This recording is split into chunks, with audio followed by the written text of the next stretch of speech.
नमस्कार दोस्तों, आप सभी का स्वागत है हमारे इस आदिसागर यूट्यूब चैनल में। दोस्तों, एसपी साहब साधारण सा कुर्ता पहनते हैं, नीचे लुंगी बांधते हैं और अपने चेहरे पर मास्क लगाते हैं।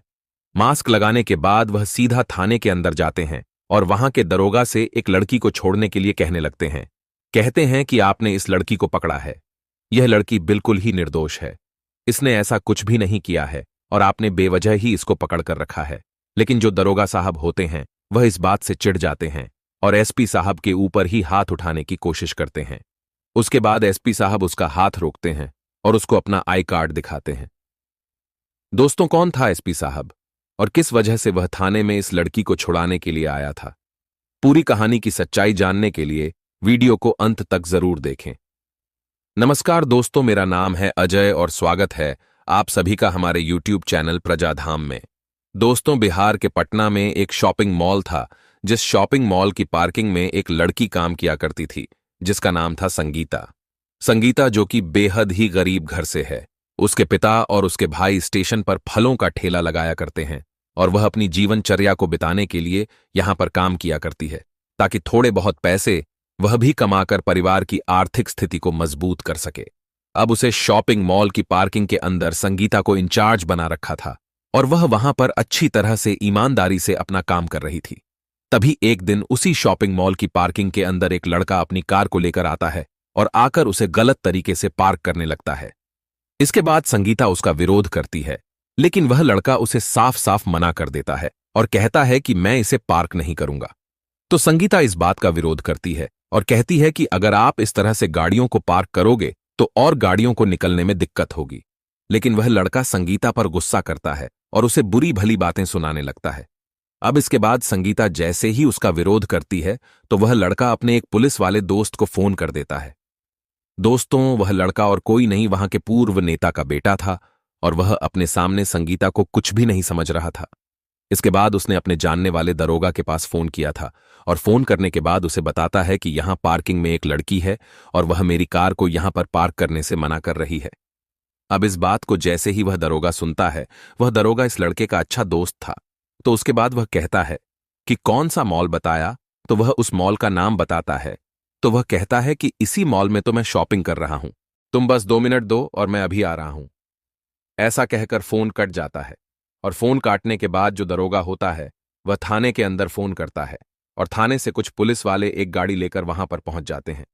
इतनी ही देर में दरोगा भी वहां पर पहुंच गया था और वहां पहुंचने के बाद उस लड़की को धमकाने लगता है। कहता है कि तुमने किससे पंगा लिया है, तुम्हें शायद पता नहीं है। लेकिन वह लड़की अपने कर्तव्य को निभाते हुए उनसे कहने लगती है कि जो मैं काम कर रही हूं वह मुझे सही तरह से करना चाहिए और इसके लिए तुम मुझे कुछ भी नहीं सिखा सकते। अब यह बात दरोगा उस नेता के बेटे को बुरी लग जाती है और इसके बाद जो दरोगा होता है उस लड़की को अरेस्ट कर लेता है और अरेस्ट करने के बाद थाने ले जाता है। दरोगा जी और मंत्री के बेटे ने मिलकर कार का पीछे वाला शीशा तोड़ दिया था और आरोप लगाया था कि इस लड़की ने इस कार के अंदर से गहने चोरी किए हैं और इसी वजह से इसको पकड़ लिया गया है। उसके बाद दरोगा उस लड़की को ले जाकर लॉकअप में बंद कर देता है। अब यह बात जैसे ही संगीता के पिता सुरेश और उसके भाई रोशन को पता चलती है तो वह भागे दौड़े सीधा थाने पर आते हैं और वहां जाकर अपनी बहन से बात करने लगते हैं। वह उससे पूछते हैं कि बहन, ये क्या हो गया और किस तरह से हुआ है। तो उसके बाद पुलिस वाले उसे बताते हैं कि तुम्हारी बहन ने एक मंत्री के बेटे की कार से गहने चोरी करने की कोशिश की है और इसी वजह से हम लोगों को इसे पकड़ना पड़ा। अब इसके बाद वह लोग कहने लगते हैं कि साहब, हमारी बहन चोर नहीं है, वह तो अपने काम को बड़ी ईमानदारी और निष्ठा से किया करती है। आप लोगों से जरूर कोई गलती हो गई है। अब इसके बाद जो दरोगा साहब होते हैं वह उसको धमकाने लगते हैं और धमकाते हुए थाने से बाहर भगा देते हैं। संगीता ने अपने भाई से कह दिया था कि अगर आज आप लोग मुझे यहां से नहीं निकाल पाए तो उसके बाद मुझे ढूंढने की कोशिश मत करना। अब इसके बाद संगीता का भाई और उसका पिता एक वकील के पास जाते हैं अपनी बेटी की जमानत करवाने के लिए। लेकिन दोस्तों, जैसे ही वकील केस को सुनता है और उसे पता चलता है कि नेता का बेटा है, तो उसके बाद वह भी केस लेने से मना कर देता है और कहता है कि मैं तुम्हारी वजह से इससे पंगा नहीं लूंगा। ऐसा कहकर उसने मना कर दिया था। तो जो संगीता के पिता और भाई हैं वह काफी ज्यादा परेशान हो जाते हैं और इसी परेशानी के चलते वह जगह जगह पर बात करते हैं, लेकिन कहीं से भी उनको कोई भी सहायता नहीं मिलती है। इसके बाद जो संगीता का भाई होता है रोशन, उसने कुछ दिनों पहले सोशल मीडिया पर एक वीडियो देखा था, जिस वीडियो के अंदर जो पटना के सिटी एसपी थे उन्होंने अपना नंबर दे रखा था और जनता से कहा था कि अगर आप लोगों को कभी भी जरूरत हो तो आप एनी टाइम मुझे कॉल कर सकते हो। अब जैसे ही रोशन के दिमाग में यह बात आती है तो उसके बाद जो रोशन होता है वह उस नंबर को ढूंढने लगता है और सोशल मीडिया की साइट पर जाकर वह हिस्ट्री को चेक करता है और लगभग 1 घंटे की मेहनत के बाद उसे वह वीडियो मिल जाती है। अब जैसे ही उसे वीडियो मिलती है तो उस वीडियो में दिए गए नंबर पर फोन करने लगता है और अपने पिता को बताता है कि पिताजी, यह एसपी साहब का नंबर है और इन्होंने वीडियो में साफ साफ कहा है कि आप लोगों को अगर कोई भी दिक्कत हो तो आप मुझे कभी भी कॉल कर सकते हो। इसके बाद उसका पिता कहता है कि बेटा, यह एसपी साहब क्या करेंगे, जब इतना बड़ा वकील ही हमारा साथ नहीं दे रहा तो यह भी मना ही कर देंगे। लेकिन जो रोशन होता है वह एसपी साहब पर फोन करना उचित समझता है। उसके बाद एसपी साहब के पास फोन मिलाता है और फोन मिलाने के बाद जैसे ही फोन उठाया जाता है तो वह पूछता है कि क्या यह सिटी एसपी का नंबर है, तो दूसरी तरफ से जो व्यक्ति होता है वह कहता है कि हाँ, आपने सही नंबर मिलाया है, मैं सिटी एसपी ही बात कर रहा हूं। अब इस बात को सुनते ही जो रोशन होता है वह फोन पर ही फूट फूट कर रोने लगता है। इसके बाद जो एसपी साहब होते हैं उसको धैर्य बंधाते हुए कहते हैं कि अरे भाई, अगर तुम इस तरह से रोगे तो मैं समझ नहीं पाऊंगा कि तुम्हारा क्या मामला है और किस वजह से तुमने मेरे पास फोन किया है। उसके थोड़ी देर बाद रोशन शांत होता है और शांत होने के बाद अपनी बात सिटी एसपी को बताने लगता है। वह कहता है कि साहब, यहां के दरोगा ने हमारी बहन को पकड़ लिया है। वह मॉल की पार्किंग में काम किया करती थी और वहां पर यह व्यक्ति शराब पीकर आया और गलत तरीके से अपनी गाड़ी को पार कर रहा था और इसी बात को लेकर कहासुनी हो गई और उसने मेरी बहन को पुलिस से पकड़वा दिया। उसके बाद जो एसपी साहब है उस लड़के का नाम पूछते हैं जिसके साथ उसकी बहन की बहस हुई थी, तो वह बताता है कि वह मंत्री का बेटा है और दरोगा साहब उसके दोस्त हैं। अब इस बात को सुनने के बाद एसपी साहब उससे कहते हैं कि तुम बिल्कुल भी चिंता मत करो, तुम फिलहाल कहां पर हो। तो वह बताते हैं कि हम थाने के बाहर हैं। तो वह कहता है कि तुम ऐसा करो, थाने के बाहर ही बैठो, मैं थोड़ी देर में आ रहा हूं। इसके बाद जो संगीता का भाई रोशन होता है वह कहता है कि साहब जल्दी से आ जाना, अगर आज हम अपनी बहन को बाहर नहीं निकाल पाए तो बहुत कुछ गलत हो जाएगा। इसके बाद एसपी साहब उनसे कहता है कि कोई बात नहीं, अभी रात के 8 बजे हैं और 8:30 बजे तक मैं तुम्हारे पास पहुंच जाऊंगा। इसके बाद जो एसपी साहब होते हैं उस थाने के इंचार्ज को फोन करते हैं और उसे अपने पास मिलने के लिए बुलाते हैं। उस थाने का जो इंचार्ज होता है वह थोड़ी देर में एसपी साहब के पास पहुंच जाता है और वहां जाकर जो एसपी साहब है उसे बताते हैं कि तुम्हारे थाने के अंदर एक लड़की को खामखा ही पकड़ लिया गया है और उसके खिलाफ झूठा मामला बनाया गया है। अब जो इंचार्ज होता है वह कहता है कि ठीक है साहब, अगर ऐसी बात है तो मैं आपके साथ हूं और हम दोनों एक साथ चलते हैं और चलने के बाद देखते हैं कि क्या मामला है। उसके बाद एसपी साहब इंचार्ज से कहते हैं कि ऐसे नहीं होगा, मैं साधारण से कपड़ों में एक आम नागरिक बनकर जाऊंगा और देखूंगा कि क्या मामला है, किस तरह से वह आम आदमी के साथ बिहेव किया करता है। वहां का दरोगा, अब जो थाने का इंचार्ज है, वह भी उसके साथ होता है और कुछ एसपी के साथ जो टीम थी वह भी उसके साथ होती है। एसपी साहब एक साधारण सा कुर्ता पहनते हैं, नीचे एक लुंगी बांधते हैं और अपनी टीम को लेकर उस थाने की तरफ चल देते हैं। अब थाने से लगभग 100 मीटर दूर एक चौराहा था, तो उस चौराहे पर जाकर एसपी साहब अपनी टीम को वहीं पर रोक देते हैं और कहते हैं कि अगर मुझे जरूरत पड़ेगी तो मैं तुम लोगों के पास एक मिस कॉल मारूंगा और मिस कॉल मारते आप फौरन से थाने के अंदर आ जाना। ऐसा कहकर एसपी साहब साधारण से कपड़ों को पहनकर चेहरे पर मास्क लगाकर सीधा थाने की तरफ चल देता है। अब जैसे ही वह थाने के बाहर पहुंचता है तो उसे उस लड़की के भैया और पिता भी मिल जाते हैं और वहां पर जाने के बाद वह उस लड़की का नाम पूछता है और उससे पूछता है कि क्या क्या हुआ था, मुझे पूरी तरह से डिटेल में बताओ। इसके बाद संगीता के पिता और भाई बता देते हैं कि हमारी बेटी का नाम संगीता है और उसको खामखा ही पकड़ लिया गया, उसने कोई चोरी नहीं की है और साहब वह चोरी भी नहीं कर सकती। इस बात को कहते हुए दोनों की आंखों में आंसू आ गए थे और वह एसपी साहब के सामने फूट फूट कर रोने लगते हैं। अब एसपी साहब उनका धैर्य बनाते हैं और कहते हैं कि तुम चिंता मत करो, मैं आ गया हूं, अब सब कुछ ठीक हो जाएगा। ऐसा कहकर वह उसे वहीं पर बैठने के लिए बोलते हैं और सीधा थाने के अंदर चले जाते हैं। अब जैसे ही वह थाने के अंदर घुसते हैं तो एक हवलदार उनको रोकता है और कहता है कि अरे भाई, कौन हो, कहां घुसे चले आ रहे हो, क्या काम है तुमको, तो उसके बाद वह बताता है कि जिस लड़की को अभी अभी साहब ने अरेस्ट किया है, मैं उसका चाचा हूं और मैं दरोगा साहब से बात करने के लिए आया हूं। इसके बाद जो हवलदार होता है वह उसको अंदर जाने की आज्ञा दे देता है। तो जो एसपी साहब है वह दरोगा साहब के केबिन में जाते हैं और वहां जाकर उनसे रिक्वेस्ट करने लगते हैं।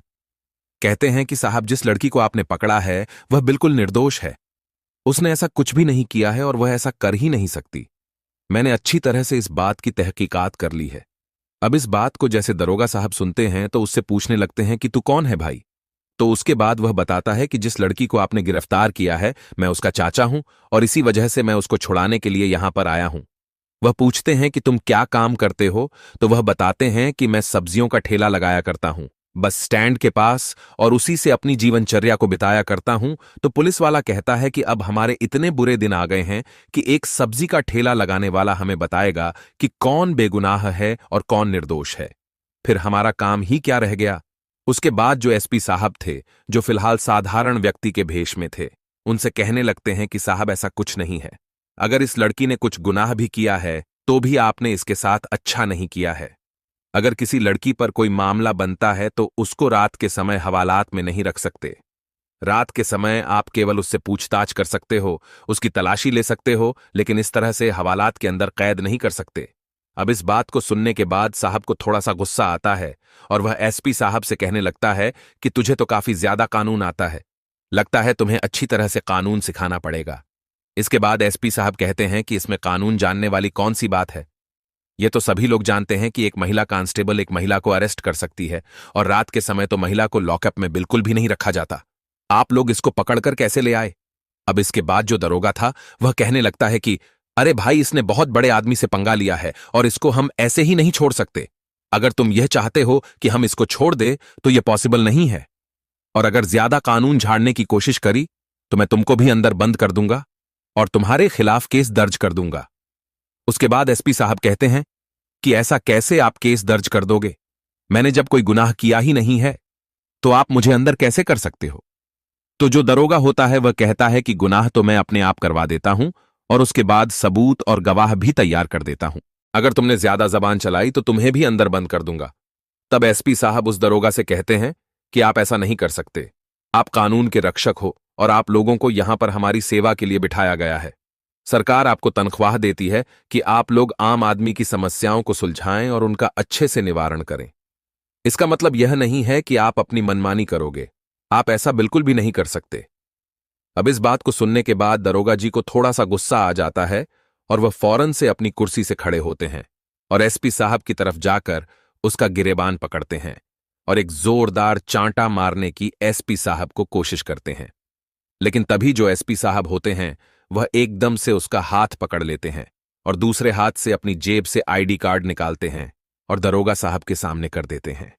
अब दरोगा साहब जैसे ही सामने देखता है कि यह तो एसपी साहब है तो उनके एकदम से होश उड़ जाते हैं और पैरों तले से जमीन खिसक जाती है। इसके बाद एसपी साहब अपना फोन निकालते हैं और फोन निकालने के बाद अपनी पूरी टीम को एक मिस कॉल दे देते हैं और मिस कॉल लगने के 2-3 मिनट के बाद ही वह पूरी टीम एकदम से उस थाने के अंदर आ जाती है। वहां पर आने के बाद जो एसपी साहब थे वह दरोगा की कुर्सी पर बैठते हैं और बैठने के बाद दरोगा साहब से पूछते हैं कि हाँ जी दरोगा साहब, यह बताइए आपने इस लड़की को किस जुर्म में अरेस्ट किया है। उसके बाद जो दरोगा साहब थे वह अभी तक भी सदमे में थे और ऐसे ही चुपचाप खड़े हो जाते हैं। उसके बाद एसपी साहब दोबारा से उससे पूछते हैं कि जो मैं पूछ रहा हूं क्या तुम्हें सुनाई दे रहा है। तो उसके बाद दरोगा साहब अपने होश में आते हैं और कहने लगते हैं कि हाँ साहब, बताइए क्या कह रहे थे आप। तो उसके बाद एसपी साहब पूछते हैं कि तुमने किस जुर्म में इसे अरेस्ट किया है। उसके बाद दरोगा साहब बताते हैं कि इस लड़की ने एक लड़के की कार से गहने चोरी किए हैं और इसी जुर्म में मैंने इसे अरेस्ट किया है।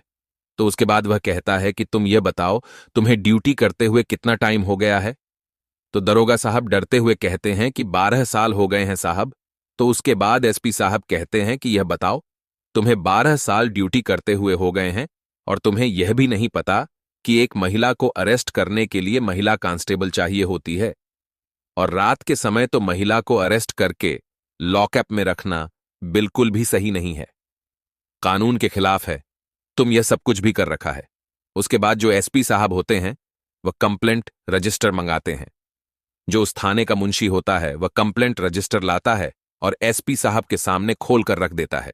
अब एसपी साहब उस कंप्लेंट रजिस्टर के अंदर कंप्लेंट ढूंढने लगते हैं और कंप्लेंट ढूंढने के बाद उन्हें उस लड़की की कोई भी कंप्लेंट वहां पर नहीं मिलती, तो वह दरोगा साहब से पूछते हैं कि यहां पर तो कोई भी लिखित में कंप्लेंट नहीं है, आपने किस बेस पर इसको अरेस्ट किया है। उसके बाद दरोगा साहब कहते हैं कि वह पूर्व मंत्री का बेटा था और उसकी गाड़ी से इसने गहने चोरी किए थे और उसने हमें फोन करके सूचना दी थी। सूचना मिलने के बाद हम लोग इसे अरेस्ट करके यहां पर ले आए। अब इसके बाद एसपी साहब उसे कानून याद दिलाते हैं और कहते हैं कि क्या तुम्हें पता नहीं है कि कोई भी मौखिक कंप्लेंट पर हम कुछ भी नहीं कर सकते, हमें लिखित में कंप्लेंट चाहिए और इस लड़की की अभी तक तुमने लिखित कंप्लेंट नहीं की है। उसके बाद एसपी साहब सबसे पहले उससे कहते हैं कि सबसे पहले इस लड़की को छोड़ो और इसको यहां से जाने दो। उसके बाद संगीता लॉकर से निकलती है और निकलने के बाद एसपी साहब की तरफ देखती ही रह जाती है, क्योंकि उसे विश्वास नहीं हो रहा था कि एक साधारण सा व्यक्ति आकर इतना कुछ भी कह सकता है। अब जैसे ही उसे यह बात पता चलती है अपने भैया और पिता से कि वह एसपी साहब थे और उनको हमने ही भेजा था, तो इस बात को सुनने के बाद जो संगीता होती है उसका भी न्याय व्यवस्था पर विश्वास जम जाता है। इसके बाद संगीता के पिता और भाई वहां से चले जाते हैं। इधर जो एसपी साहब थे वह उस दरोगा को फौरन सस्पेंड कर देते हैं और उसे लाइन हाजिर कर देते हैं। दरोगा उनसे रिक्वेस्ट करता है कि साहब मेरे साथ ऐसा मत कीजिए, लेकिन एसपी साहब उससे कहते हैं कि जो कुछ भी तुम कर रहे हो वह बिल्कुल ही कानून के खिलाफ है और इस वजह से हमारे पुलिस डिपार्टमेंट की बहुत ही ज्यादा बदनामी होती है। तुम जैसे चंद लोगों की वजह से डिपार्टमेंट इतना बदनाम है कि कहीं पर अगर पुलिस के 4 जवान किसी को खड़े मिल जाएं तो उन लोगों को डर लगने लगता है कि कहीं यह हमसे कुछ मांगने ना लगे और कहीं उल्टी बात हम पर ना पड़ जाए। जबकि पुलिस को देखकर लोगों को डर नहीं लगना चाहिए, उनको अंदर विश्वास पैदा होना चाहिए कि यह लोग हमारे रक्षक हैं और रक्षक यहां पर हैं तो हम लोग बिल्कुल सेफ हैं। इस बात को कहकर एसपी साहब भी वहां से चले जाते हैं, लेकिन दूसरे ही दिन वह संगीता के पिता और उसके भाई को बुलाते हैं और बुलाने के बाद उससे कहने लगते हैं जिस मंत्री के बेटे ने तुम्हारी बेटी को अंदर करवाया है उसके ऊपर तुम्हें मानहानि का दावा करना पड़ेगा। अब इस बात को सुनने के बाद संगीता के भाई और उसके पिता हैं वह उनसे मना करने लगते हैं, कहते हैं कि साहब यह बड़े लोग हैं और हम लोग अगर इनके खिलाफ कंप्लेंट करेंगे तो यह हमारे साथ कुछ भी कर सकते हैं। अब इसके बाद जो एसपी साहब होते हैं उनसे कहते हैं कि ऐसा नहीं होगा, मैं तुम्हारे साथ हूं और तुम्हें इसके खिलाफ मानहानि का दावा दर्ज कराना पड़ेगा। अब इस बात को सुनकर संगीता, उसका भाई, उसका पिता इस बात के लिए एग्री हो जाते हैं और वह एसपी साहब के कहे अनुसार लड़के के ऊपर मानहानि का दावा दर्ज करा देते हैं। इसके बाद यह मामला कोर्ट में जाता है और कोर्ट में जाने के बाद उस मंत्री के बेटे के खिलाफ उचित कार्रवाई की जाती है। अब जो संगीता है उस मॉल के अंदर दोबारा से काम करने लगती है और अपने जीवनचर्या को इसी तरह से बिताने लगती है। तो दोस्तों यह थी कहानी एक ईमानदार एसपी साहब की। आप क्या कहना चाहते हो एसपी साहब के बारे में? आप क्या कहना चाहते हो दरोगा साहब के बारे में जिन्होंने अपनी मित्रता